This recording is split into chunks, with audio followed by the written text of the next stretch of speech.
Well, hello there, you amazing, amazing, beautiful, wonderful people. It is Tuesday, baby. We made it through Monday. We made it. We made it together. You're looking absolutely amazing. I'm getting straight into the meat and potatoes because the purpose of this video here is to prove beyond a reasonable doubt that what happened to Liam Payne was an orchestrated, carefully orchestrated hit job. An absolute fucking hit job that continues to run rampant. And if by the end of this video you can still turn around and say, nah, mate, nah, this was all Liam's fault. Liam's doing 100%. Nothing fishy, nothing shady about it. And look, I don't even have to go into the Argentinian handling of it with Rogelio Norris and the hotel staff walking free after TMZ had teed up. Almost like get ready for them to walk free because it ain't their fault, and almost like a semi-sob story. Do you know what I mean? This is shocking, mate. This is shocking. I'm going to show you two things, two articles, and that will undeniably prove that there is an intent to completely and utterly destroy Liam Payne, not only by fabricating facts, fabricating things, but actually tying them into things that make absolutely no sense whatsoever. So they're just solely there to destroy Liam Payne's legacy. And you have to ask yourself why.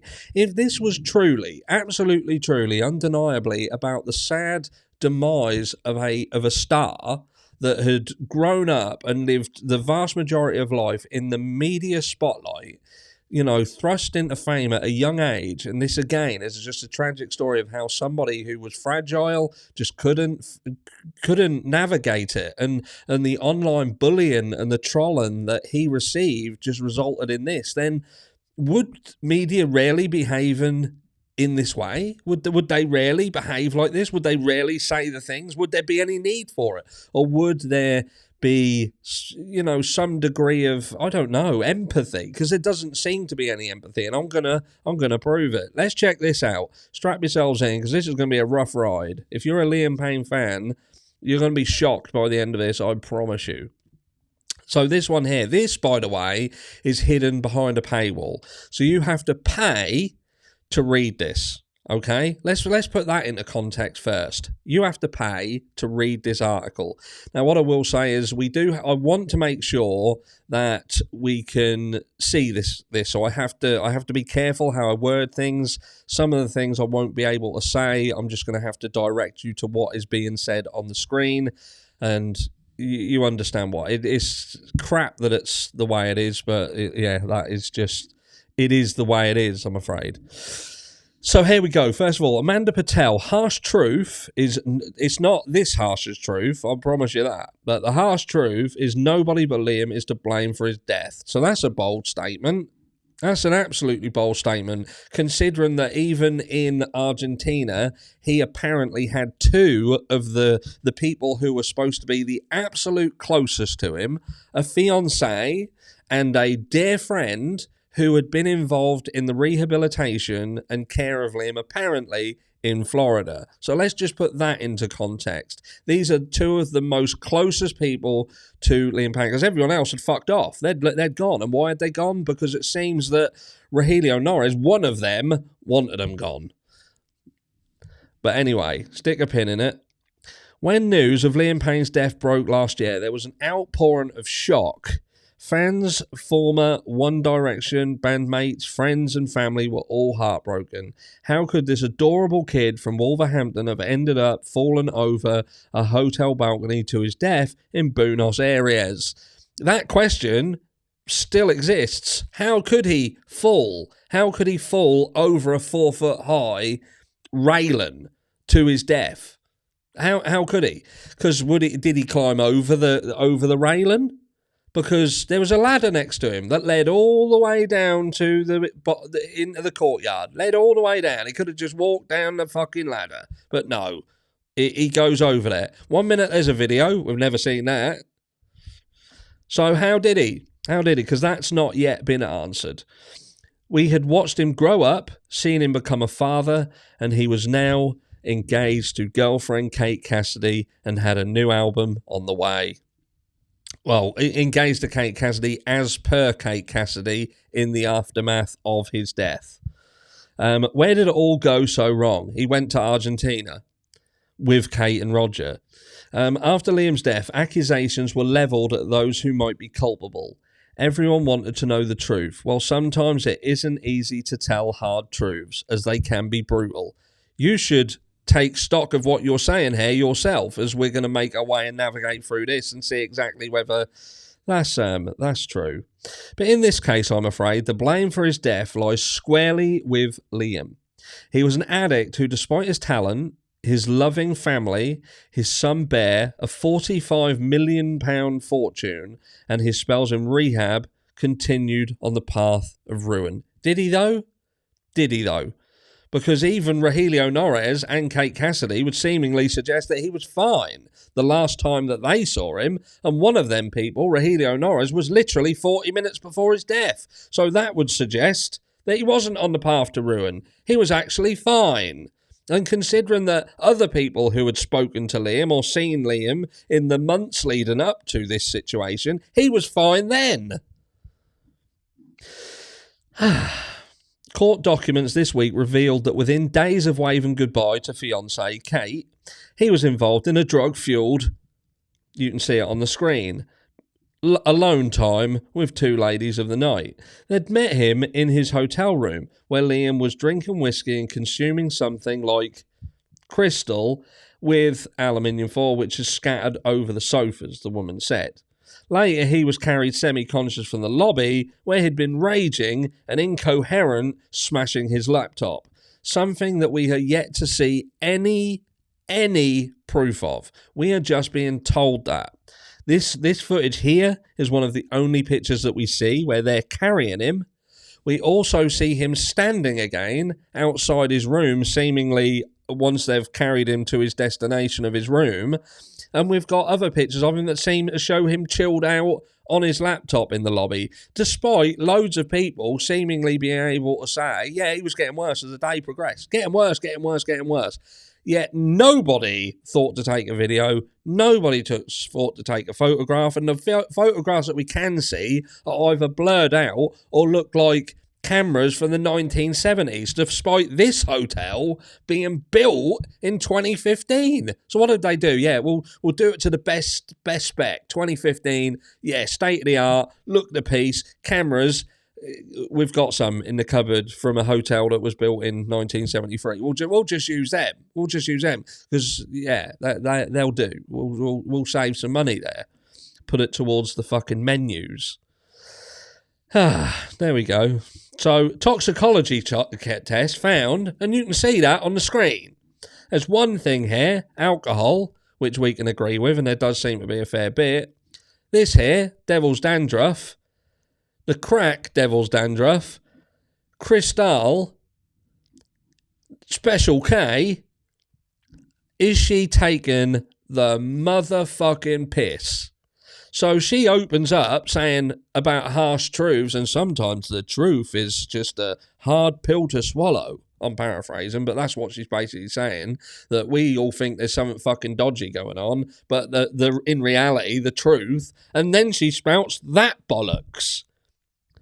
Has she been knocked on the head before she wrote this? So please tell me, in what world do you put behind a paywall an article that's claiming to tell the truth, and a harsh truth that fans and people who loved Liam are struggling to accept, and then line it with absolute falsities. Absolute falsities. And again, what this is trying to do is feed into the room, what you saw in the room. But what they're not addressing is the fact that what you see in the room doesn't match what the actual toxicology showed. That they don't match. So the articles that are being pushed out, the news reports have got to match the pictures. Because they're the ones who have offered the pictures to the public. Can you remember when we showed you the picture of the room with all of these things in it? Well, this is why. And then you think, well, hold on a second. Who is this targeting? This is targeting people who only look at, read, and trust legacy media. That's your problem here, and there are. There's the people who only trust legacy media. They're not interested in social media. Not interested in people like me. They're not interested in listening to anything else. They get their news from these places. They have done for decades. They'll continue to. And this is what they're seeing. So they're seeing the pictures of the room. They're seeing this person saying that the people who want to point the finger and blame and not accept what's being said, they're fucking mental because we've got this. This is what was found. The toxicology test found all this stuff, and we showed you the picture. You've got to trust us. We've got pictures. No one can be sure whether Liam accidentally fell from the balcony or if he decided his own fate. So she's even in that still trying to push the original fucking narrative that they tried with, in that he tried to do it himself. But what we know, tragically, is that the adorable, cheeky chappy, so they try and soften it down. He was adorable, but I'm fucking him over here. I'm doing him a right number. And in a minute, I'm going to show you one that is worse than this. And you're thinking, that's harsh. How can it get worse? How can it get worse than this bollocks? Trust me, strap yourselves in, because this is going to get awful. So, decide his own fate, blah, blah, blah. Even if those who loved him point the finger at someone else. So, again, like I said, they're trying to say that even if you can't accept, that's why it is. As Jilly Cooper celebrates Thrilly Cooper, is this anything to do with it? I don't think that's anything to do with it, is it? But there you go. Right, so let's jump on to the next one, right? And like I say, strap yourselves in. Liam Payne death fuels Brits Special K craze as users double and 3 UK hotspots found. All Liam's fault. All Liam's fault, mate. Are they joking? Like I say, we've got to navigate this carefully, right? Because they're talking about Special K, almost 25 tonnes, because they've been measuring it, they've been weighing it. Was gobbled up in England in 2024, up to 10.6 tonnes the year before, and it is now more popular than the H, with user hotspots in Wakefield, Liverpool, and Norwich. Norwich is just down the road from me, by the way. I ain't seen it. I haven't heard a single fucking thing about it. I'm sure that there is, obviously, but it's literally just out. In fact, I was in Norwich yesterday. And then you've got some pictures. Brits are going crazy for K with use of the drug Dublin last year. What this is also about. This is like the party goers. This isn't about what's being seized. This ain't about what's being seized. It's fucking insane. Like you can understand when they report on, say, let me just come up here. Like if there's a raid and they raid a place and they find a volume of a substance, and they can say, yeah, we raided this place, we found 2 tonnes of it. But this is talking about actual party goers and what the layman on the streets are having. How the fuck do they know? Is there like is it different now to when I was younger? Do you actually have to like tally it up and send it to someone so they can register it on like a national database? I know we're being fucked over, like our privacy that we've just been done over in the UK. Thanks very much, Apple, you bunch of knobheads. But I ain't got nothing to hide, so I don't give a fuck. I get why people do. I get why people do, but I don't care. You can look at my text, you can read my text. Be careful about some of the pictures on the phone. I don't want you to feel inadequate for the rest of your life. But do you know what I mean? How do they know what's being taken by anybody recreationally? I don't get it. Again, they must be monitoring it somewhere. But this is all Liam's fault, by the way. All Liam's fault. So we carry on. The shocking stats come from the Home Office data because, again, they're sending it in.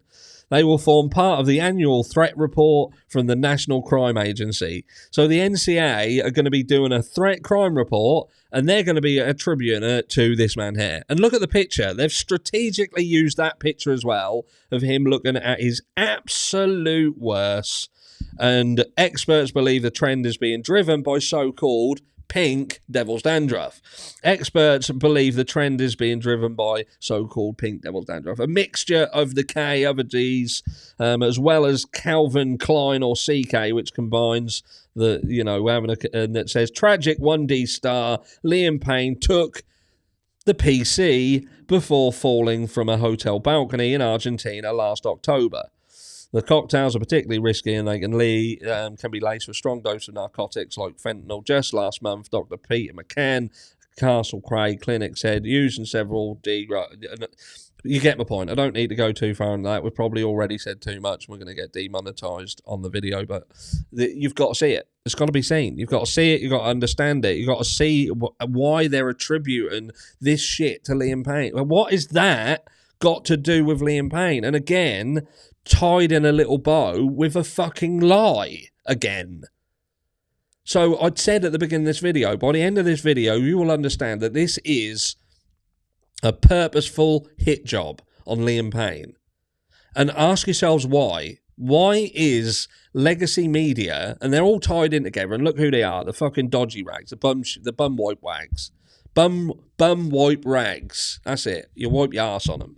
But they're all over him. They're all over him like a dog humping a leg. And I don't understand why.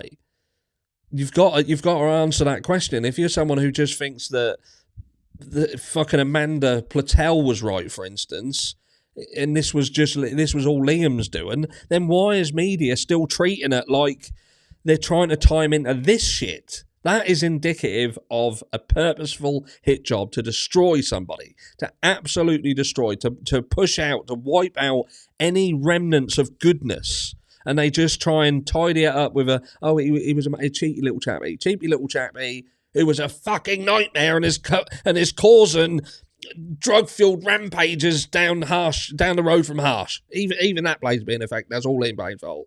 Fuck off out of it. I don't understand. It's wrong.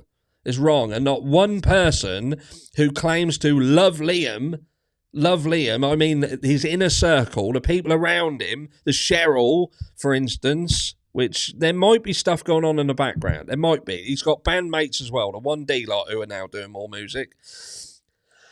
Why is nobody coming out and saying, what the fuck are they saying? His fiancée, all right. Why isn't she coming out and saying, what are you talking about? What has Liam got to do with what's happening in Norwich with narcotics? What is his fault, is it? Let me know down below what you think. Am I right? Of course I am. Just go down below and tell me. I like to hear it. Love you all. Mwah.